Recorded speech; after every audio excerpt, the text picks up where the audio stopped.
Dicen que quien no conoce su historia está condenado a repetirla, pero además, quien desconoce su historia carece de las raíces que le permiten comprender el cómo y el porqué de su ser y de su actuar.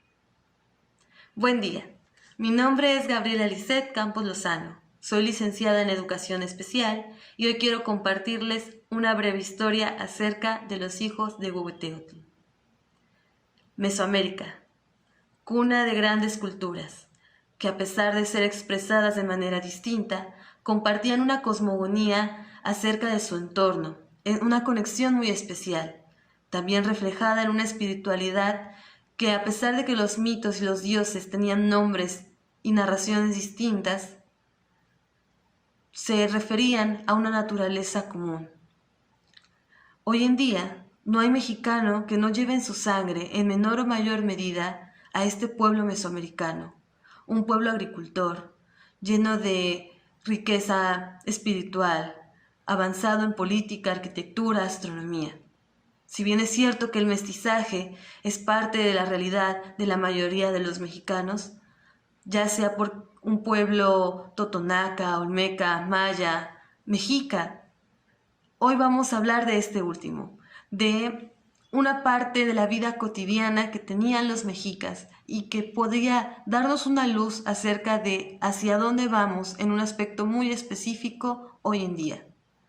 Hoy les voy a hablar de un grupo de personas a quienes cariñosamente he llamado los hijos de Huehueteotl. Huehue quiere decir anciano o viejo y hace referencia a un dios muy antiguo. Para los mexicas, el dios más antiguo que estuvo presente en el origen de todo. Y como lo primero en ser creado fue el astro sol, pues este dios también ha recibido la denominación de dios del fuego.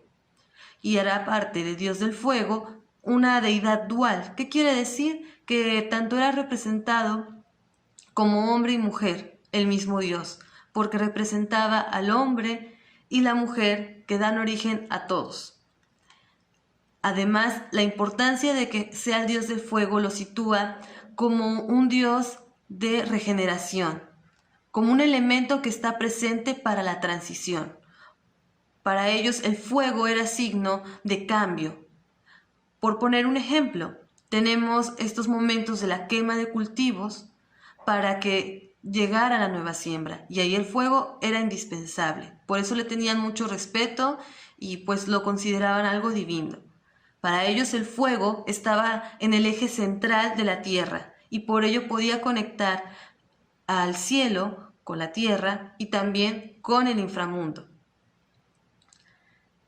Además de esta importancia grande que tiene, también cabe destacar que era representado de una manera muy peculiar. Huehueteotl era representado como un dios viejo, jorobado, desdentado. Entonces, ¿quiénes son sus hijos? Precisamente las personas que en apariencia física son similares a él. Y así, vamos del mito a la realidad, a la vida cotidiana, a cómo lo expresaban el pueblo mexica a estos hijos de Huehueteotl y cómo se relacionaban con ellos. Con respecto a las personas a quienes se referían como los descendientes de este dios, Hernán Cortés y Bernal Díaz del Castillo se refieren a ellos como gente fuera de lo normal, ciegos, siameses, deformes, enanos. Cuentan que Moctezuma Xocoyotzin, como gobernante que era, poseía unos jardines que eran simplemente hermosos.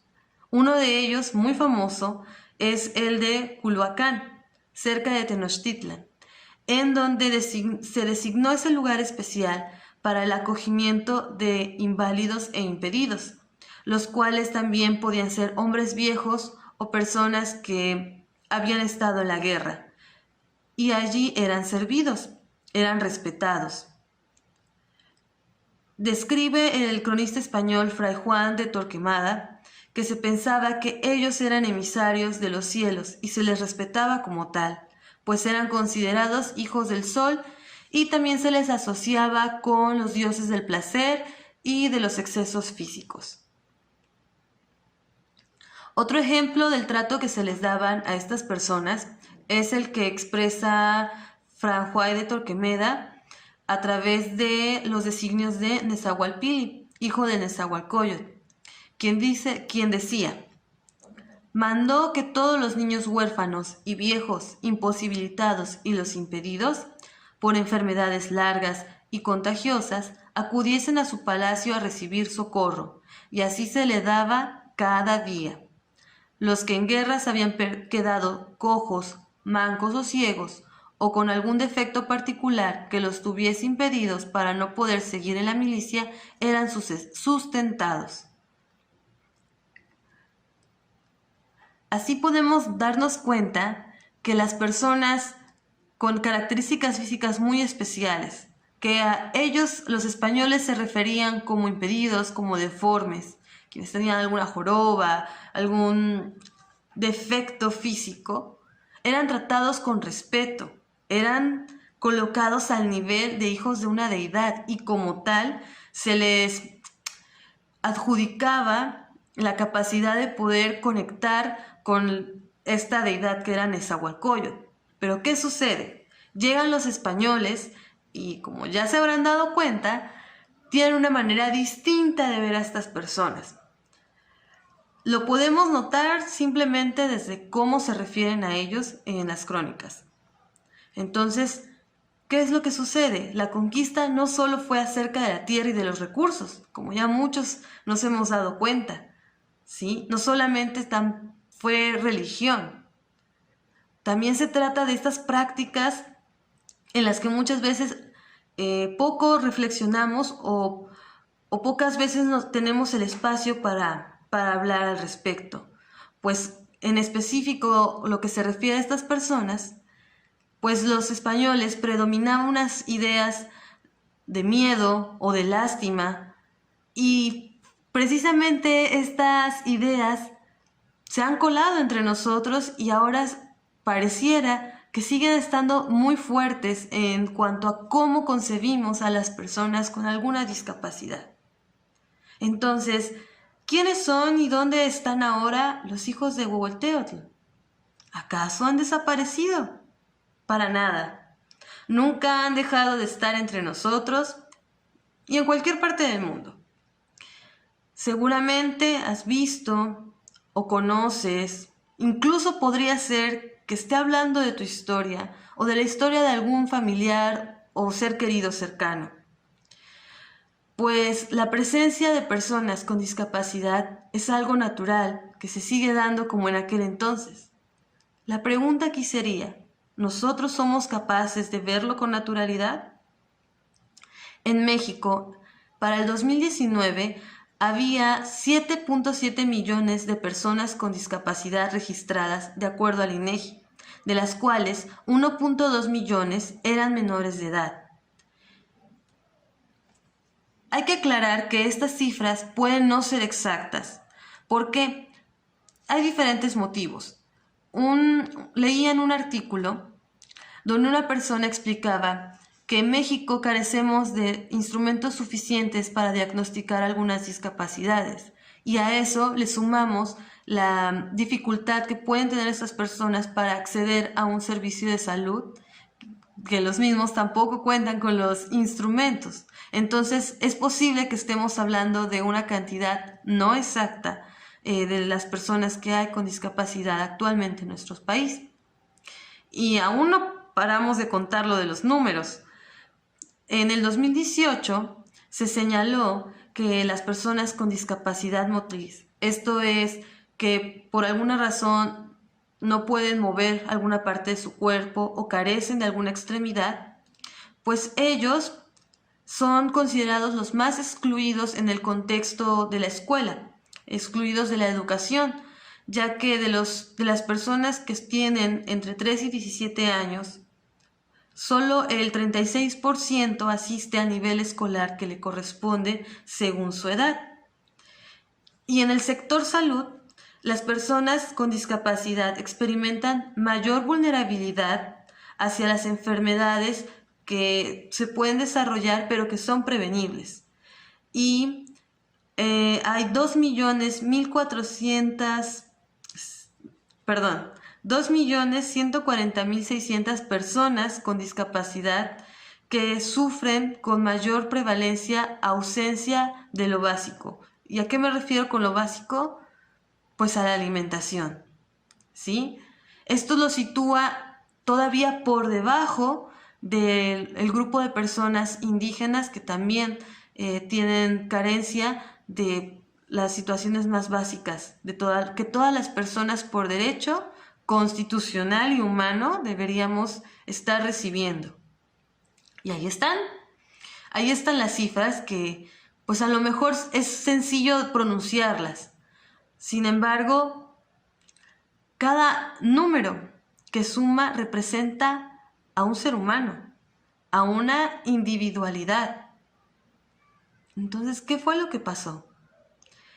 ¿Por qué una realidad cotidiana cambió tanto? Las personas no hemos cambiado. Nuestras características, nuestra diversidad sigue manifestándose como hasta entonces.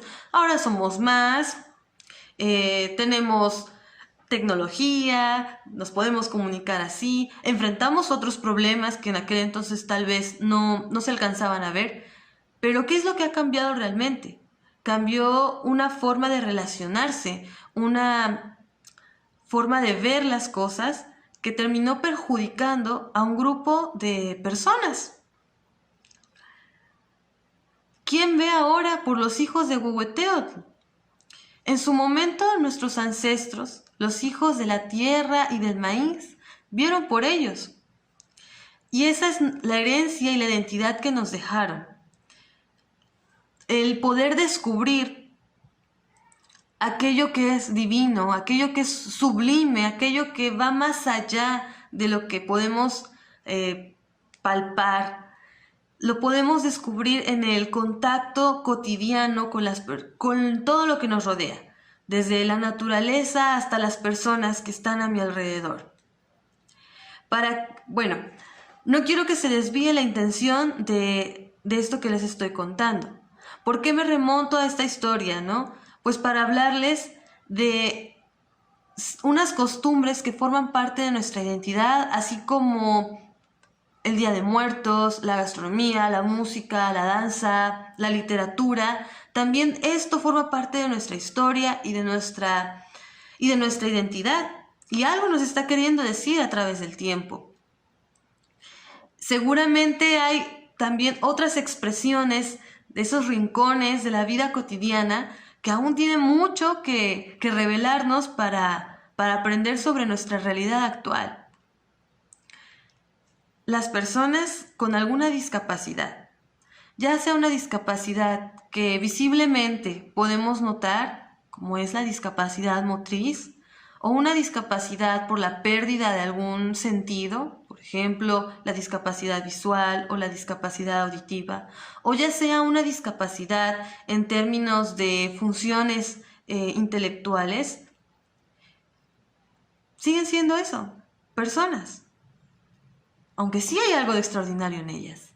Así como antiguamente se creía firmemente que los hijos de Huehueteotl tenían la capacidad de tener un vínculo y una comunicación con este Dios, pues así también hoy en día las personas con discapacidad nos dan la oportunidad de tener una conexión con ellos.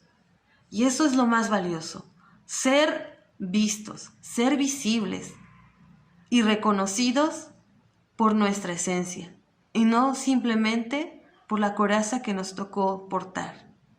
Sé que no es fácil y muchas veces el miedo y el desconocimiento nos impide ver, pero yo te invito a que si tienes esta inquietud, tienes esta curiosidad, conoces a alguien cercano, pues te acerques y puedas atreverte a conocer, a superar el miedo, a ir más allá. Muchas gracias por el tiempo que has dedicado a ver este pequeño video. Espero que haya aportado algo para ti. Agradezco al Museo Teodoro Cano por el espacio que me da por esta oportunidad de aprender y profundizar sobre un tema que quizás de otra manera no me hubiera acercado. Existen muchas personas que queremos compartir esto contigo y que tenemos toda la paciencia y el profesionalismo para hacerlo. Si tú quieres, puedes acercarte a mi página de Facebook como Maestra Gaby y ahí puedes contactarme y yo con gusto puedo darte una orientación o responder algunas preguntas al respecto. Creo que aún hay mucho más por profundizar, pero por ahora eso sería todo. Mi admiración y mis respetos al Museo Teodoro Cano por esta preocupación que tiene de difusión y de cultura y estoy muy agradecida por el espacio que me pudieron abrir. Enhorabuena a todos y que tengan un excelente día.